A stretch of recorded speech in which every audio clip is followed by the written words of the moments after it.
Have a nice day dears. ഇന്നത്തെ video adenium seedling repotting ആണ്. ഇതെൻ്റെ അടുത്തുള്ള ട്രിപ്പിൾ പെറ്റൽ അഡീനിയത്തിൻ്റെ വിത്ത് പാകി മുളപ്പിച്ചതാണ്. 6 മാസം മുമ്പ് ഞാനിത് വിത്ത് പാകിയിരുന്നു. ഇപ്പോൾ ഈ സ്റ്റേജിലാണ് തൈകളുള്ളത്. ഇതിൽ കുറച്ച് നല്ല വളർച്ചയുള്ള തൈകൾ നമുക്ക് കിട്ടിയിട്ടുണ്ട്. ഇതിനെ നമുക്ക് ഓരോ പ്ലാന്റ് ആയിട്ട് എടുത്ത് റിപ്പോർട്ട് ചെയ്യണം. അത് എങ്ങനെയാണെന്ന് നോക്കാം.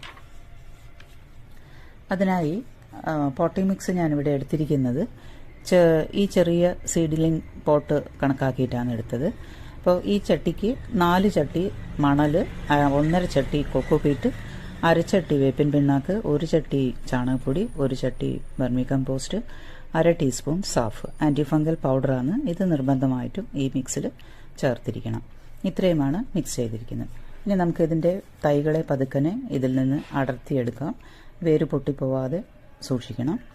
അപ്പം കൊക്കോപീറ്റിൽ വെച്ചിട്ടുള്ള തൈകളായതുകൊണ്ട് തന്നെ അതിൽ നല്ലവണ്ണം വേരിൻ്റെ വളർച്ച നല്ലോണം വന്നിട്ട് ചെടി കുറച്ചുകൂടി നല്ല ഗ്രോത്തായിട്ട് വളർന്നിട്ടുണ്ട്. ഇനി നമുക്ക് ഇത് 8 പോട്ടുകളാണ് എൻ്റെ അടുത്ത് ഞാനിതിൽ പാകാൻ വേണ്ടി റെഡിയാക്കിയത്. അപ്പോൾ അത് 8 തൈകൾ അതിൽ നിന്ന് അടർത്തി മാറ്റിയിട്ടുണ്ട്. ഇനി ഇതിലേക്ക് നമ്മൾ ആ മിശ്രിതം നിറച്ച് ഓരോ പോട്ടിലും ഓരോ തൈകൾ നട്ടുകൊടുക്കുക.